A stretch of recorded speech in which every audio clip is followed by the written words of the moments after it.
We as Muslims need to represent ourselves. We need to show ourselves. That's what Capital Day is for. It's simple. Capital Day is not only an empowerment for me as an American Muslim, as an American, period, but is also a way for me to get enlightened about what's going on. Our politicians upholding the moral values, the ethical values of truth and justice that this country represents or not.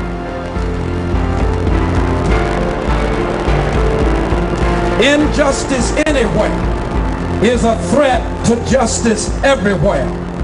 We have gathered at the steps of the Capitol today because we realize that anti-Sharia is anti-America, anti-Constitution, and anti-decency and dignity in America.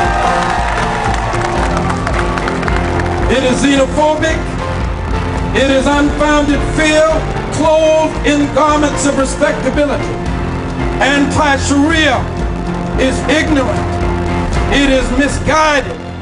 It is mean-spirited. And it is on its way out of America because this is what democracy looks like.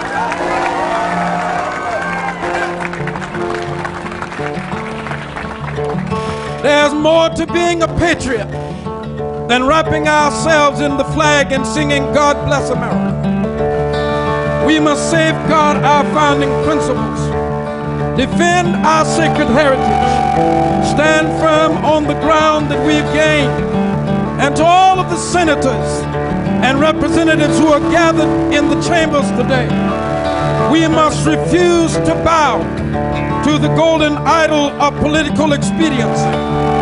The great pillars of truth on which this nation is founded demand that we remain steadfast against every form of intolerance, inequity, and ignorance that seek to undermine those truths. May this land continue to be a land of opportunity and freedom.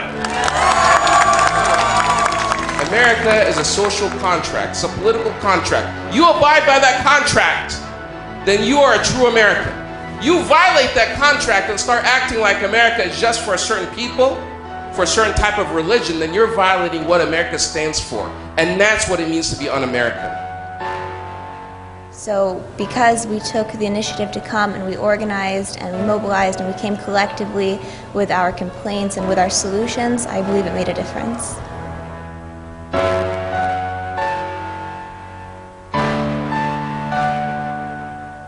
I definitely would encourage anyone to come. It's a great outlet to express yourself and to become involved in the political process and to enhance your knowledge on the system that regulates all of our lives.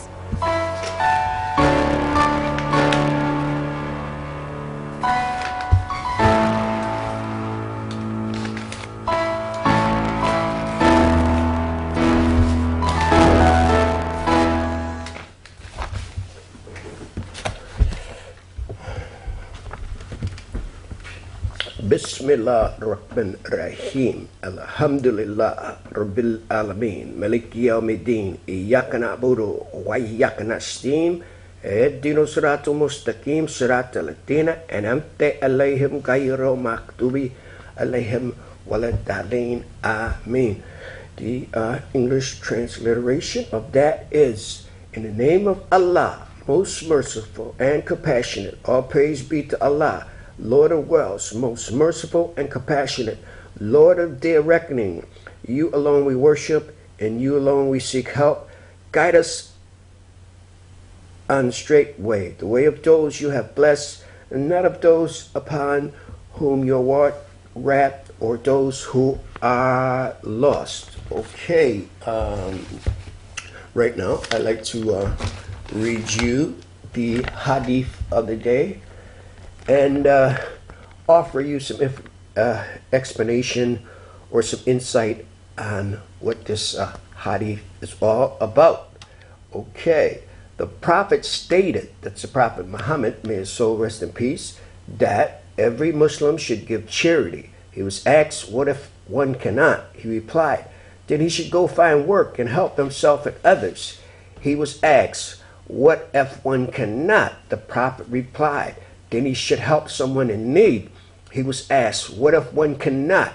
He replied, then he should command what is right or good. The prophet was asked, what if one cannot? He replied, then at least he should refrain from evil, and that would be charity for him. That was taken from the collection of hadith by Bukhari Muslim. Okay, now an explanation of that, which is an explanation of what charity is all about.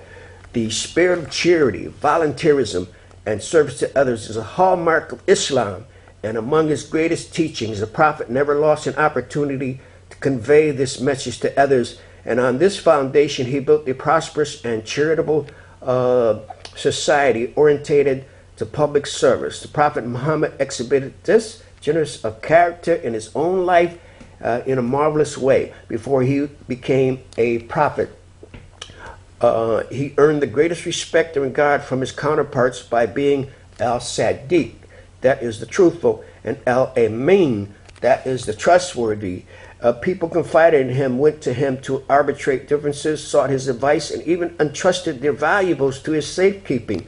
It was these ethical qualities in his early life that enabled him to be a successful messenger later on. And so when the first revelation came down to anoint him as a messenger of the divine, and he rushed home faithfully, full of great distress, his wife Khadijah, beloved supporter and confidant, consoled him and gave him confidence by reminding him of his impeccable character and service to others. No, rejoice by God, he would never disgrace you, for you uphold the ties of kinship, always speak the truth, bear the people's burdens, help the destitute, honor guests, and serve those whose rights are due.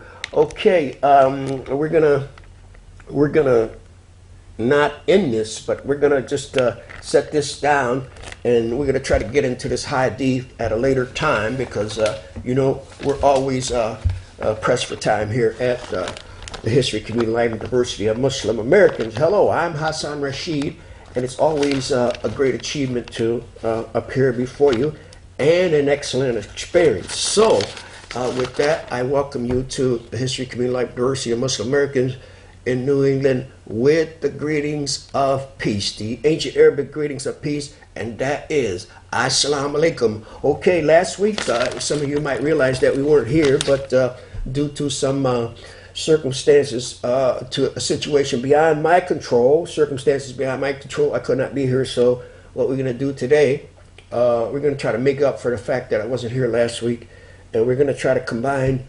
both of the programs, the History, Community, Life, and Diversity of Muslim Americans in New England with your human service news and information.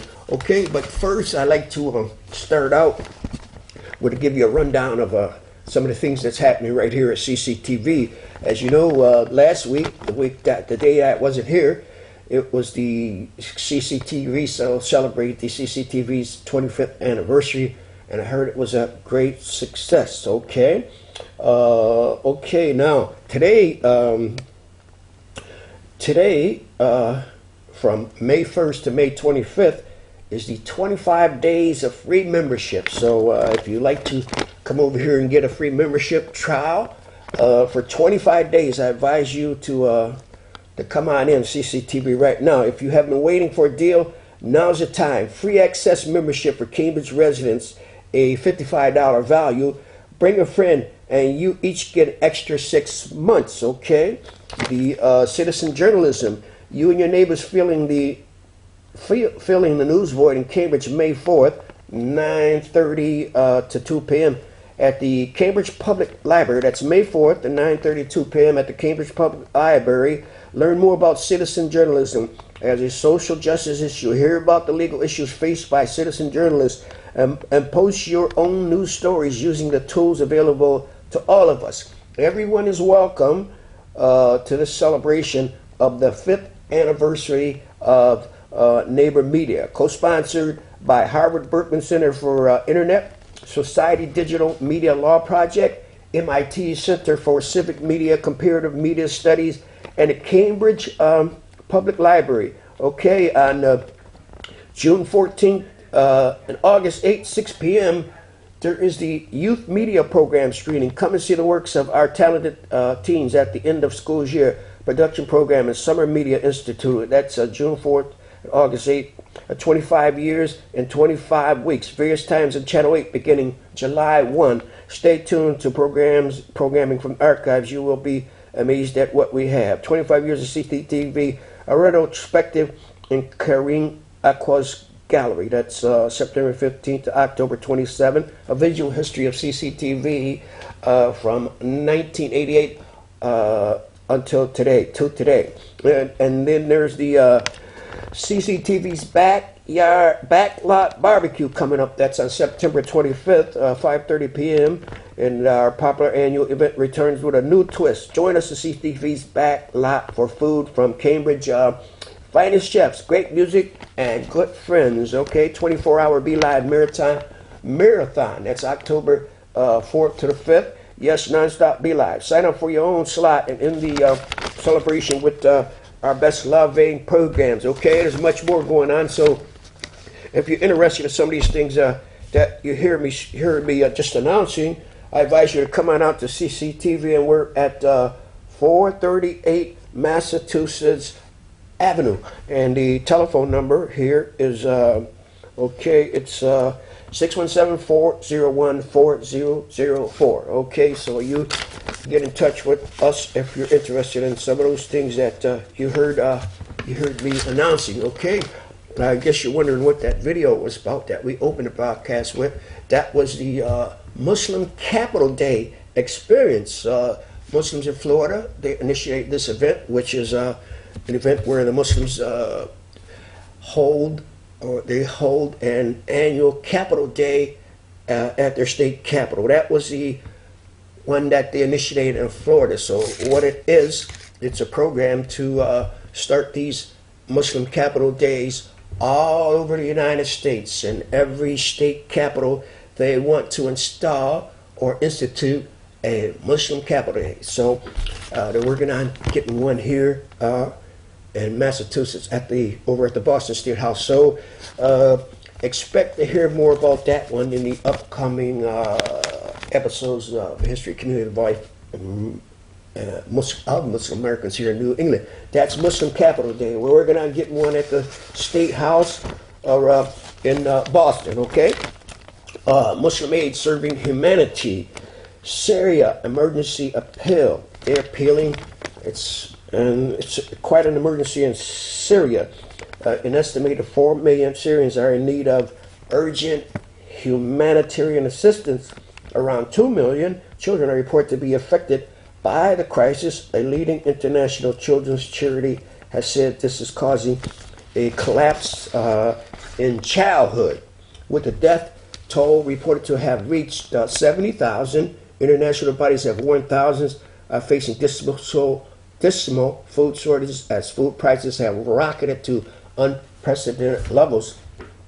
In the past few months, Muslim Aid has provided clothes, blankets, coal, mattresses, and rugs to cover 11,000 individuals during a particularly difficult winter. A further 800 families benefit from our food program in Idlib, Syria. In the coming weeks, 500 refugees, families living in Jordan, will be receiving vital hygiene packs, which will help prevent outbreak of a waterborne disease. To date, Muslim Aid has delivered over 850,000 worth of aid to Syrian refugees across 4 countries. With your generosity, they can deliver urgently needed emergency aid to those refugees desperately in need of your help. Millions of people are frightened, displaced, and vulnerable. You can make huge differences. Please act now.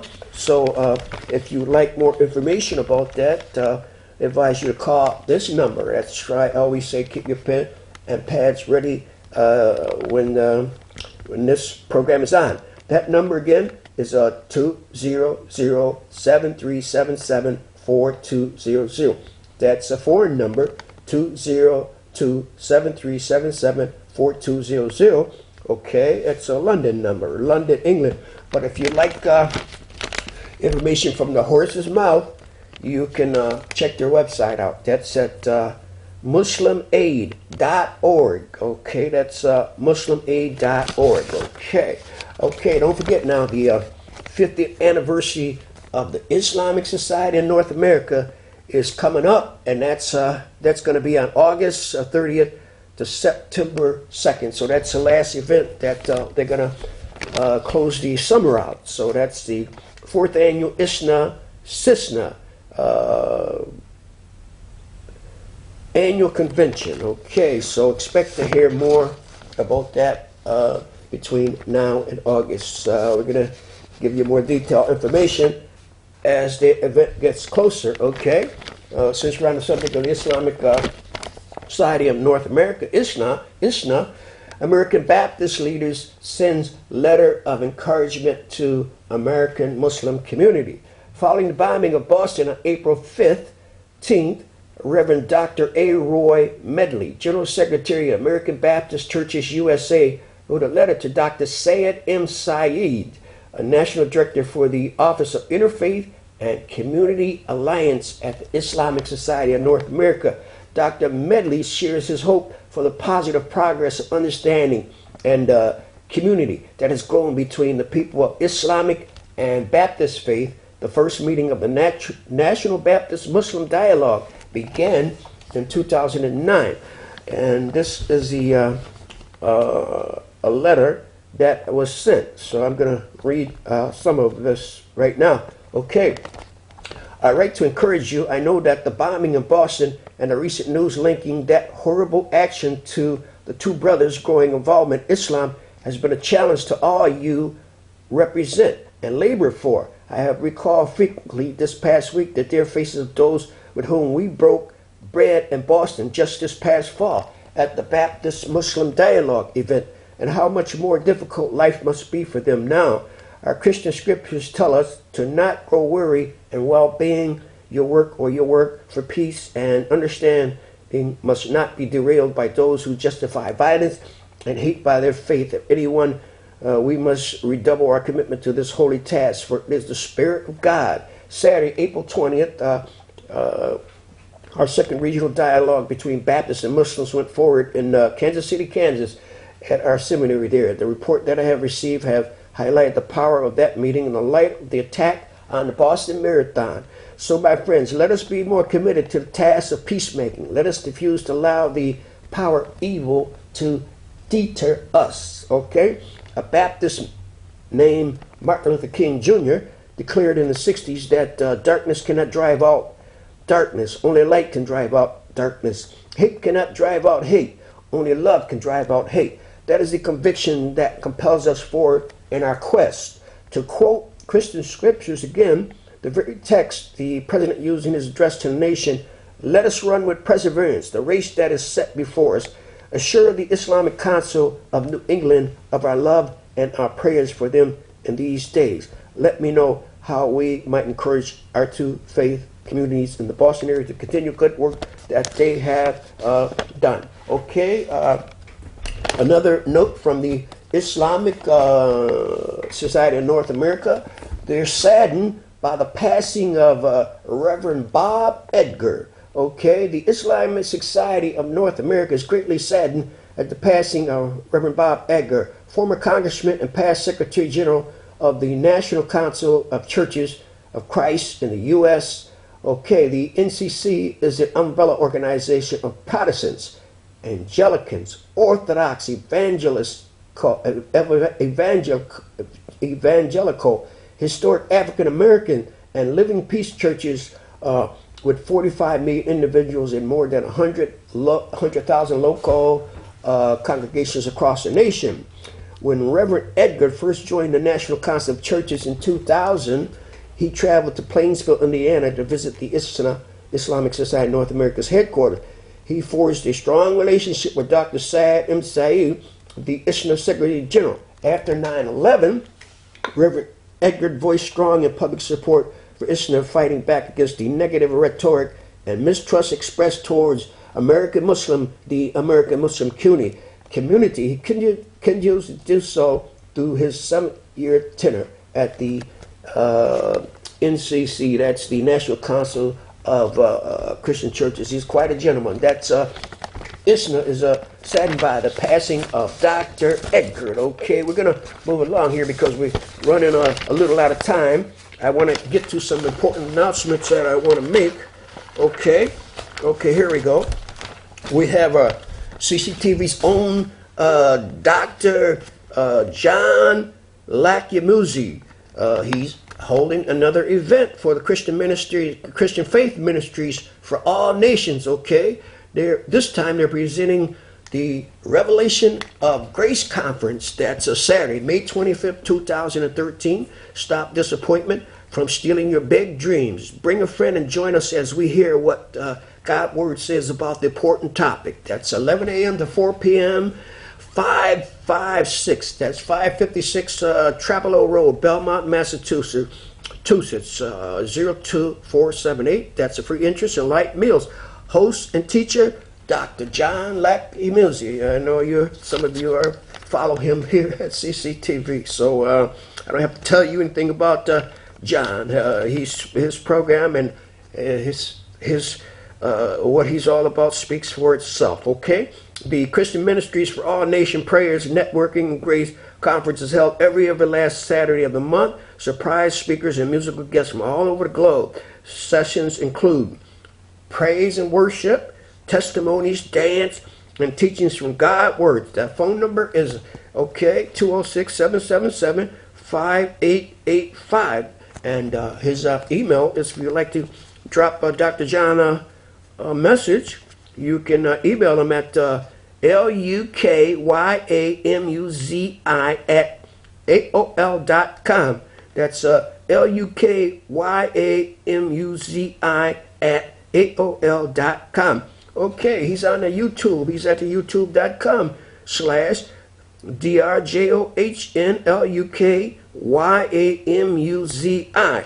Okay, and they also have a website, and that website is www.cfmfan.org. Okay, so once again, the Christian Faith Ministries for All Nations presents a Revelation of God's Grace Conference. That's Saturday, May 25th, 2013. Stop disappointment from stealing your big dreams. Okay, bring a friend, join us as we hear what God's Word says about this important topic. Your friend and my good friend, Dr. John Lakiamuzi.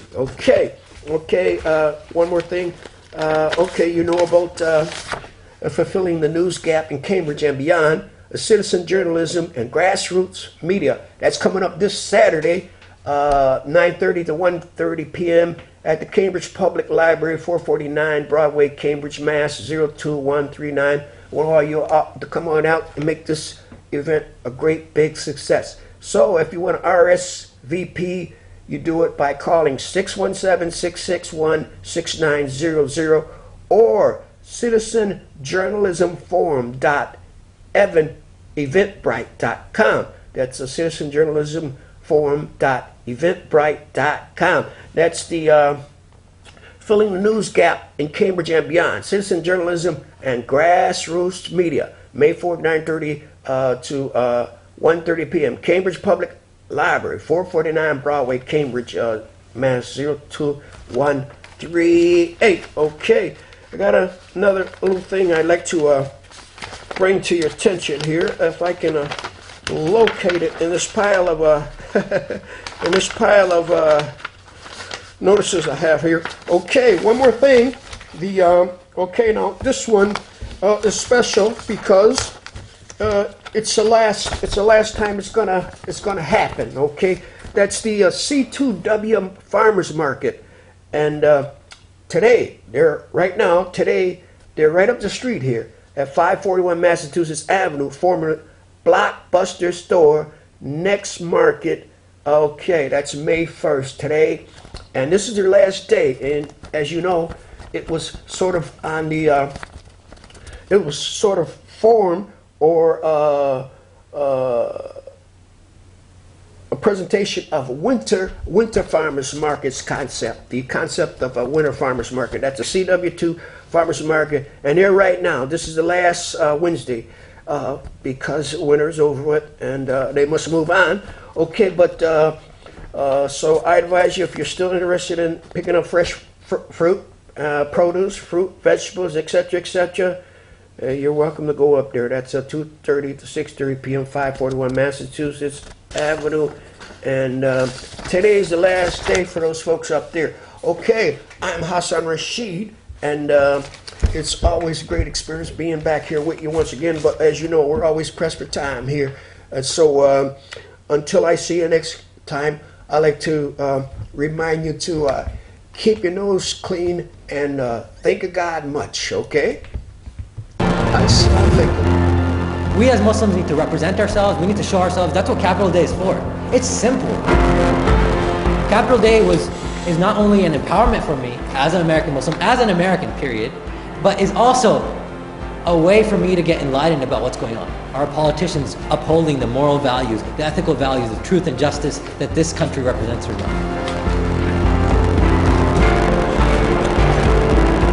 Injustice anywhere is a threat to justice everywhere. We have gathered at the steps of the Capitol today because we realize that anti-Sharia is anti-America, anti-Constitution, and anti-decency and dignity in America. It is xenophobic. It is unfounded fear clothed in garments of respectability. Anti-Sharia is ignorant. It is misguided. It is mean-spirited. And it is on its way out of America because this is what democracy looks like.